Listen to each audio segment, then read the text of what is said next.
Welcome to V3 news. లక్ష్యం సమాజహితం. నేను Emilia. ముందుగా హెడ్లైన్స్ చూద్దాం. భారత్ పాకిస్తాన్ పై మరో సర్జికల్ స్ట్రైక్ చేసింది. పాక్ పై భారత్ క్రికెట్ జట్టు విజయం సాధించడంతో కేంద్ర హోంమంత్రి అమిత్ షా ట్వీట్. ఢిల్లీ బయలుదేరిన ఎమ్మెల్యే కోమటిరెడ్డి రాజగోపాల్ రెడ్డి. బీజేపీలో చేరే అవకాశం ఉన్నట్టు జోరుగా సాగుతున్న ప్రచారం.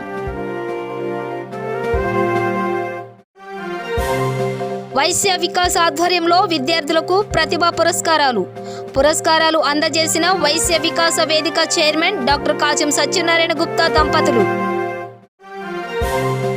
విశాఖలో ఘనంగా శ్రీనివాసుని తెప్పోత్సవం.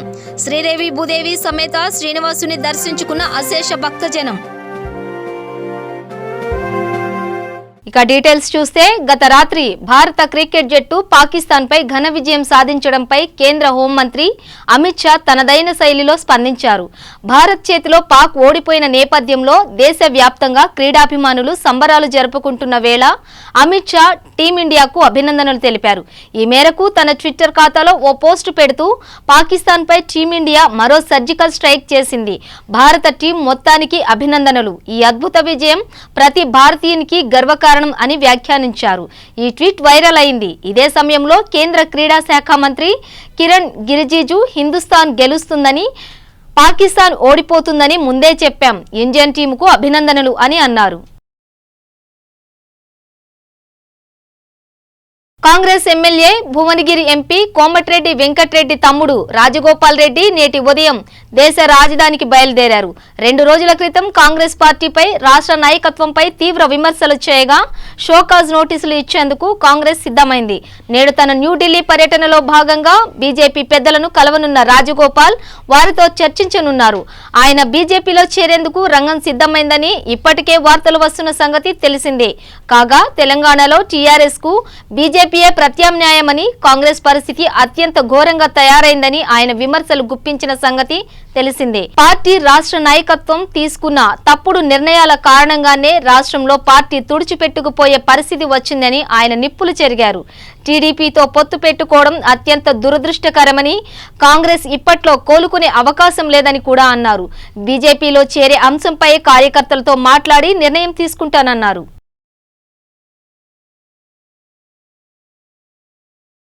వైశ్య వికాస వేదిక ఆధ్వర్యంలో 10వ తరగతి మరియు ఇంటర్మీడియట్ 2019లో ఉత్తమ ప్రతిభ కనబర్చిన వైశ్య విద్యార్థులకు ప్రతిభ పురస్కారాల ప్రదానోత్సవం ఘనంగా నిర్వహించారు. తెలంగాణ, ఆంధ్రప్రదేశ్లలో ప్రతిభ కనబర్చిన సుమారు 2000 మంది విద్యార్థులకు వైశ్య వికాస ప్రతిభ పురస్కారాలు అందించారు. ఈ కార్యక్రమానికి ముఖ్య అతిథిగా నిజామాబాద్ అర్బన్ శాసనసభ్యులు బిగాల గణేష్ గుప్తాతో పాటు అనేక మంది ప్రముఖులు హాజరైనారు. వైశ్య వికాస వేదిక founder chairman doctor Kacham Satyanarayana Gupta ఆధ్వర్యంలో ఈ కార్యక్రమాన్ని ఘనంగా నిర్వహించారు.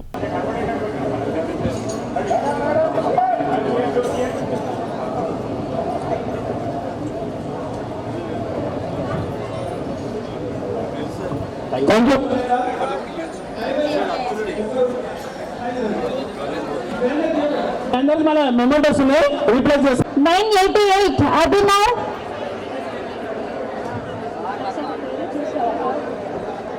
ప్రణయ్ యాదసాయి, ప్రణయ్ పొడ్ల వర్ష. ఇది second year list. Please hand race చేయండి. పేరెంట్స్ జరగండి. పేరెంట్స్ జరుగుతూ వస్తారండి.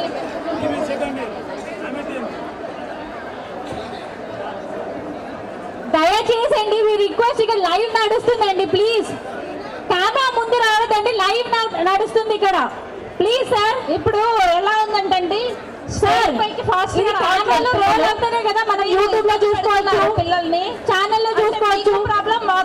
కర్నూలు జిల్లా డోన్ టీడీపీ నాయకుడిపై దారి కాచి రాళ్లతో దాడి చేశారు. మండలంలోని బి రామదుర్గం గ్రామం టీడీపీ నాయకుడు పెద్ద లక్ష్మణ సొంత పనిపై పూడిచెర్లకు వెళ్లి వస్తుండగా వైఎస్ఆర్ పార్టీ వర్గీయులు రవిరెడ్డి, అతని అనుచరులు ఎన్నికలలో ఏర్పడిన మనస్పర్ధల కారణంగా ద్వేషం పెంచుకుని దారి కాచి మారణాయుధాలు కలిగి ఉండి రాళ్లతో దాడి చేసి తీవ్రంగా గాయపరిచారని బాధితుడు వాపోయాడు. డోన్ రూరల్ పోలీసులు కేసు నమోదు చేసి విచారిస్తున్నారు. బాధితుడు ప్రభుత్వ వైద్యశాలలో చికిత్స పొందుతున్నాడు.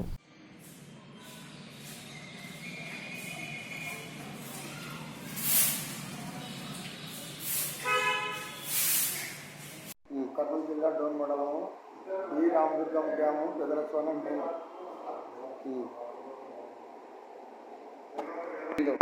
మేము ఏం చేసినామంటే మేము ఇంటికాడ పొద్దున 8 గంటలకి అప్పుడు అప్పుడు గుడ్డులు ఏ దానికి ఇస్తామంటే అని చెప్పి ఇక్కడ గుడ్డుకి వెళ్తానని అప్పుడు గుడ్డు గంట వేసి వెళ్ళమంటాను నేను అన్నాక నువ్వు సంగతని మధ్యాహ్నం దావల అర్థంగా నన్ను 5 మంది నేను కొత్త వాళ్ళని దొరికొచ్చి అన్ని కత్తులు అన్ని పక్కన పెట్టుకుని సంపాదన ప్రయత్నం చేసి ఇవన్నీ ఆడ అడగించుకుంటే నేను ఏం చేశాను వచ్చి రావడానికి ట్రై చేసుకొని కొరికి తలకాయ కొరికి ఇంకా కింద పడిపోయినా రక్తంగా ఆడుతుంటే నాకు రక్తం మూపైపోయి ముగ్గుచ్చి పడిపోయినా ఆశించే వాళ్ళకి ఎవరు లేరు అంతా అక్కడ పోయినారు చిన్న ఇంటికి వచ్చిన. ఎవరు చేసినది అంటే చేసినారు రవి పాండ్రుడి కొడుకు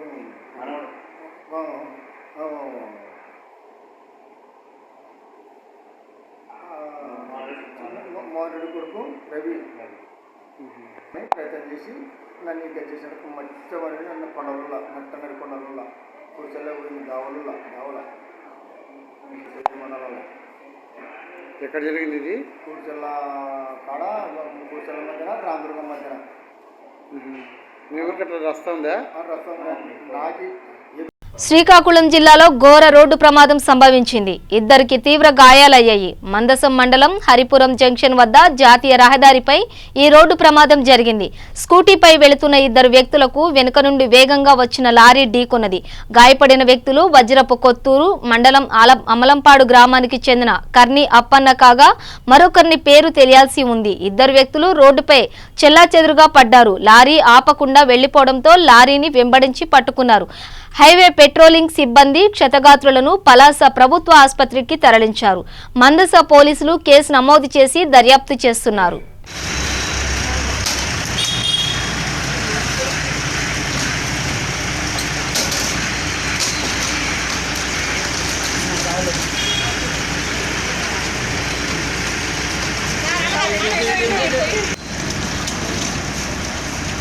ఖరీఫ్ సీజన్ మొదలైనప్పటికీ ఇప్పటి వరకు చినుకు భూమి మీద పడకపోవడంతో రైతులు ఆందోళన వ్యక్తం చేస్తున్నారు. కర్నూలు జిల్లా కోడుమూరులో వర్షాలు లేని కారణంగా 54 మంది రైతులు కోడుమూరు నుండి తిరుమలకు సైకిల్ యాత్రలో బయలుదేరారు. ఈ కార్యక్రమానికి మహేష్ రెడ్డి ఆధ్వర్యంలో నిర్వహించారు. సైకిల్ యాత్రలో తిరుమలకు వెళ్లి వస్తే వర్షాలు కురుస్తాయని వీరి నమ్మకం.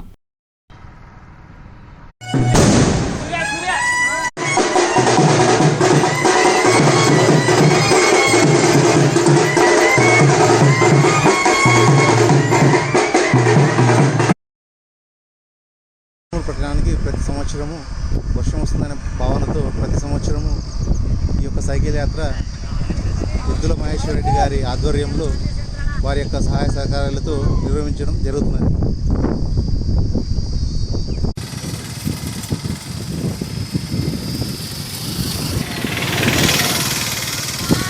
తమ్ముడు జాగ్రత్తలు రండి అమ్మా, జాగ్రత్తలు రండి.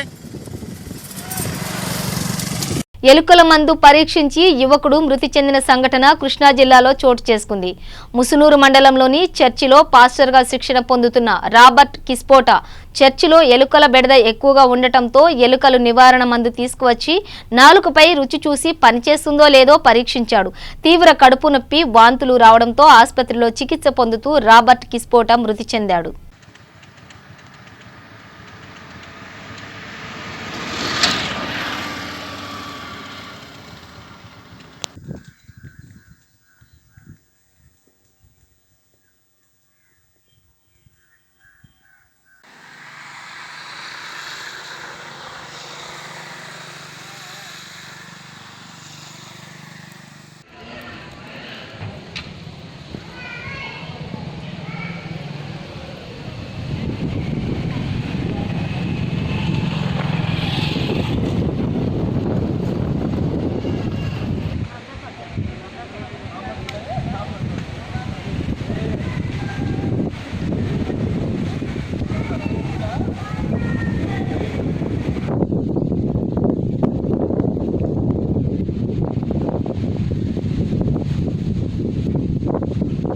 ఇక్కడ అబ్బాయి అక్కడ అమ్మాయి అనే చందంగా పశ్చిమ గోదావరి జిల్లా కోయలగూడెంకు చెందిన మాముడూరి ఉమామహేష్ శ్రీలంక దేశానికి చెందిన రువీని హేమాలితో కొవ్వూరు సత్యనారాయణ స్వామి గుడిలో హిందూ సాంప్రదాయ పద్ధతిలో వివాహం జరిగింది. వరుడు ఉమామహేష్ మస్కట్లో హోటల్లో పనిచేస్తూ ఉండగా శ్రీలంకకు చెందిన రువీని హేమాలితో పరిచయం ఏర్పడింది. పరిచయం కాస్త ప్రేమగా మారి వరుడు తల్లిదండ్రులను ఒప్పించి ఈ రోజు వివాహం చేసుకున్నాడు. ఈ కార్యక్రమానికి వరుడు తరపున బంధువులు పాల్గొన్నారు. ఆంధ్రప్రదేశ్ స్త్రీ శిశు సంక్షేమ శాఖ మంత్రి తానేటి వనిత ఈ కార్యక్రమంలో పాల్గొని దంపతులను ఆశీర్వదించి అభినందించారు.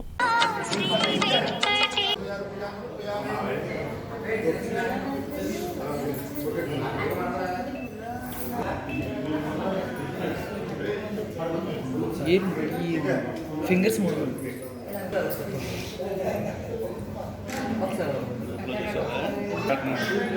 సచిన్ ఫోన్ చేయండి.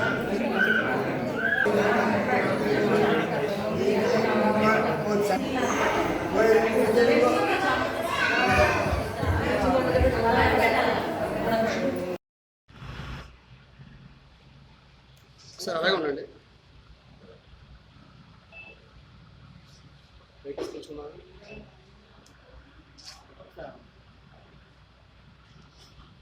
I am Rini Hemale. I am from Sri Lanka, but I met my Mahesh from the Muscat when I was in the Philippine hotel. Same hotel we are working both together. After that we got in love together each other. But I don't have anyone, no parents, nothing. But I'm really loving with him, and he also very gentleman. Then he loved. Then we talked to his parents. They also agreed. Then my adopted parents, they gave me everything in the government rules, every document. So I came from here to get married. I'm so happy of this one. Thank you so much. Okay. Actually, this is I saw this all the cultures from the movie, but I never hope I will get like this time of opportunity for me. Actually, very difficult and also very nice. All the relations and both together. I'm not feel I'm alone in here. Everyone with me, everybody. I don't know the names and I don't know what are the relationships, but I love with everyone. But this is a real nice culture than the Sri Lanka, because Sri Lankan is very different. This one here and here there is one time here too much culture. That's the one I have to say. Only that. అగ్ని ప్రమాదంలో lorry పూర్తిగా ధ్వంసం సంఘటన తూర్పు గోదావరి జిల్లా రాజానగరం మండలంలో జీఎస్ఎఫ్ hospital సమీపంలో చోటు చేసుకుంది. ఎన్హెచ్ రహదారి మీద గుంటూరు నుంచి ఎండుమిర్చి లోడ్తో వైజాగ్ వెళ్తున్న లారీ భోజనం కోసం రాజానగరం జీఎస్ఎల్ హాస్పిటల్ సమీపంలో వంట చేయడానికి స్టవ్ తీస్తుండగా ఒక్కసారిగా స్టవ్ నుండి మంటలు వ్యాపించడంతో డ్రైవర్ క్లీనర్ భయాందోళనతో లారీ నుండి బయటకు వచ్చేశారు. కాసేపట్లో లారీ మొత్తం అగ్నికి ఆహుతయింది. సమాచారం అందుకున్న అగ్నిమాపక సిబ్బంది మరియు పోలీస్ సిబ్బంది ఘటనా స్థలానికి చేరుకుని మంటలను అదుపులోకి తీసుకొచ్చారు.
చదివింది లేదు కానీ ఏకంగా ఎస్ఐ అవతారం ఎత్తి దండుకోవాలని చూశాడు.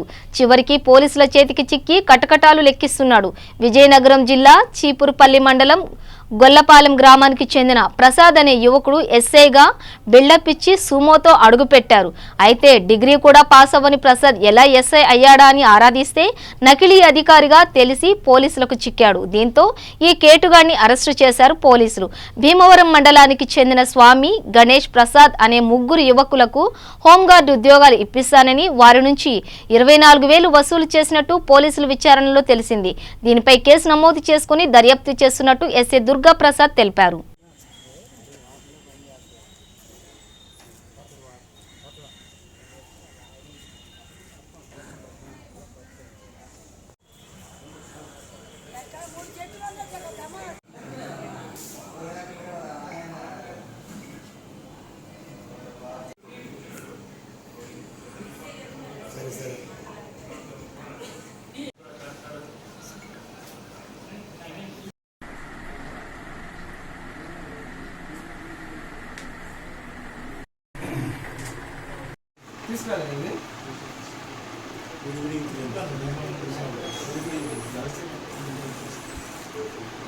నిషేధ సమయం ముగిసింది. ఇక వేటకు వెళ్తున్న మత్స్యకారులతో విశాఖ షిప్పింగ్ హార్బర్ సందడిగా మారింది.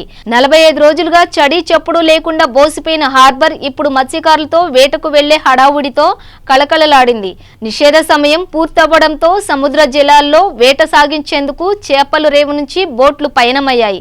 విశాఖ షిప్పింగ్ హార్బర్ నుంచి లక్షల్లో మత్స్యకారులు చేపల వేటపై జీవనం సాగిస్తున్నారు.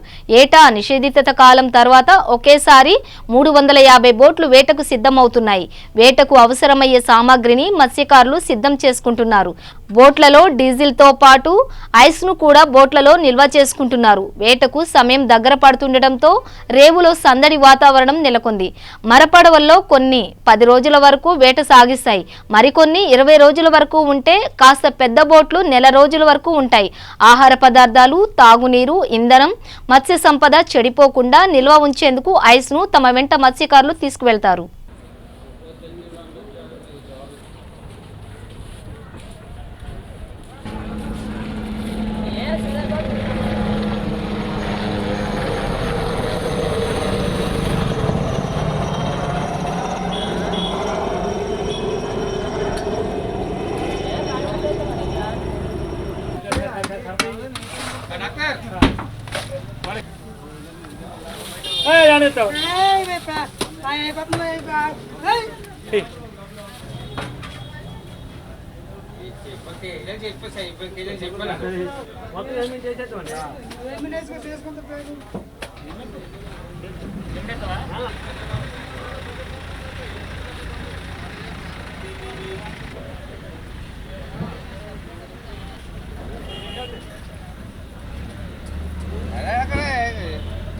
White పాంపు, black పాంపు.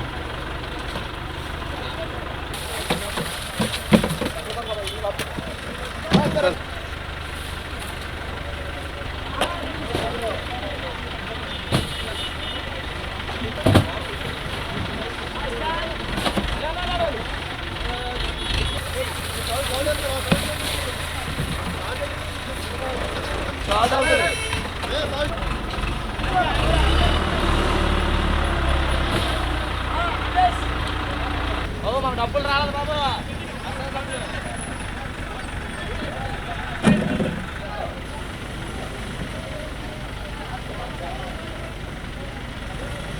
ఈ 2 రోజులు వెళ్తున్నాయి.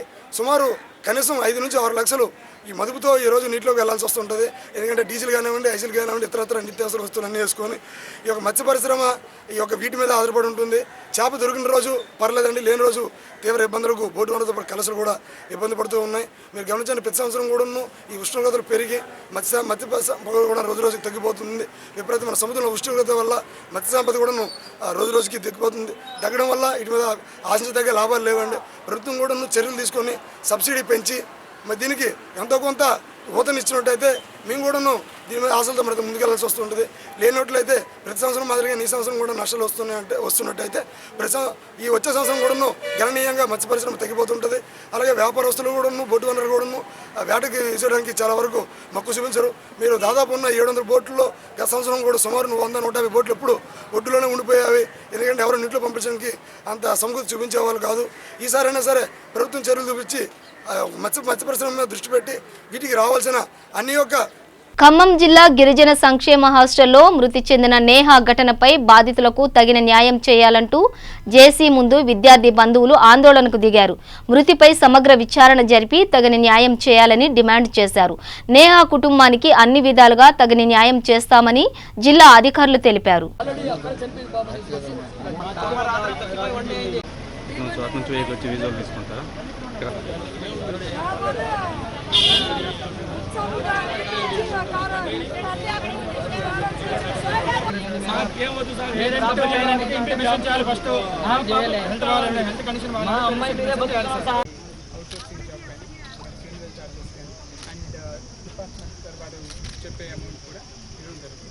ఇంకా ఎక్స్పీరియన్స్ దానికోసం కూడా సార్ మాకు ఏ రిపోర్ట్స్ అవసరం లేదు సార్. పాప వచ్చింది కదా సార్, ఫీడ్బ్యాక్ తీసుకోండి.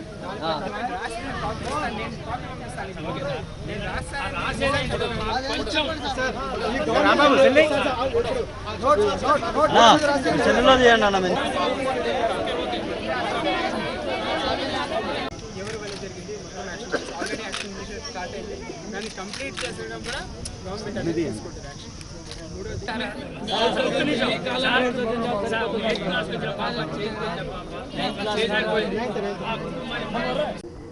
గుగ్లోత్ నేహా అనే పాప మదిర స్కూల్లో చదువుతోంది, 8th క్లాస్ అవుతుంది. ఈరోజు మార్నింగ్ వాళ్ళ ప్రిన్సిపల్ గారు ఫోన్ చేసి పాపకు సీరియస్గా ఉంది, ఖమ్మం తీసుకొస్తున్నాం అని చెప్పి 9 o'clock టైంలో మాకు ఫోన్ చేయడం జరిగింది.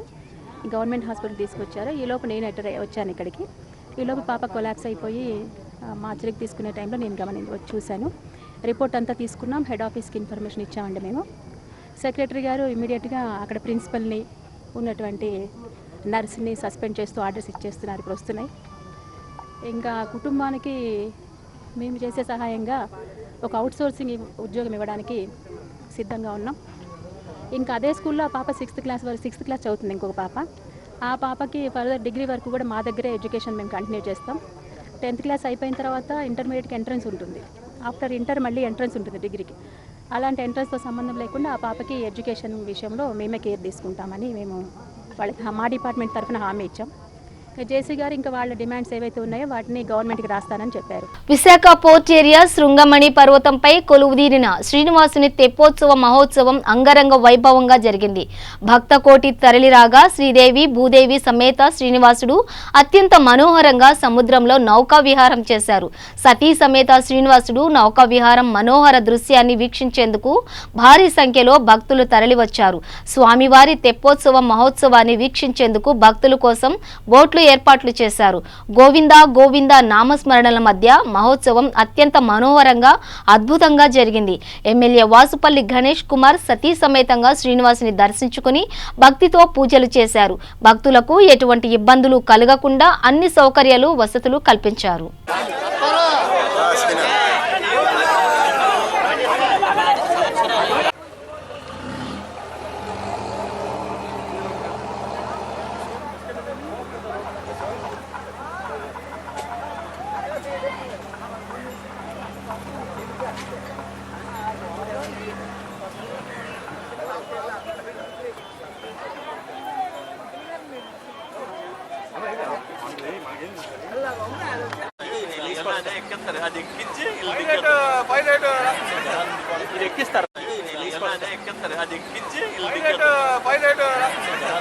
ఎక్కిస్తారు.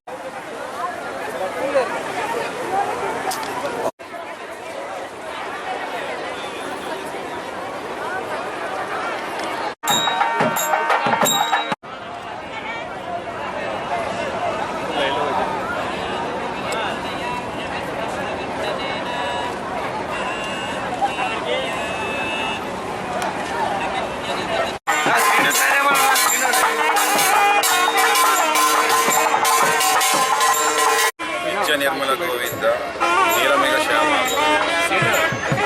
భారతదేశంలో తిరుమల తిరుపతి వెంకటేశ్వర స్వామికి తెప్పోత్సవం అంటే అత్యంత ప్రీతైంది. మన అదృష్టం విశాఖపట్నంలోనే ఈ బే ఆఫ్ బెంగాల్లో ఈ తిరుమల తిరుపతి వెంకటేశ్వర స్వామి ఉత్సవ విగ్రహాలు మలయప్ప స్వామి వారినేమో ఈరోజు ఈ విశాఖపట్నం పోర్ట్ ట్రస్ట్. బులెటిన్ ముగించే ముందు హెడ్లైన్స్ మరోసారి. భారత్ పాకిస్తాన్ పై మరో సర్జికల్ స్ట్రైక్ చేసింది. పాక్ పై భారత్ క్రికెట్ జట్టు విజయం సాధించడంతో కేంద్ర హోంమంత్రి అమిత్ షా ట్వీట్.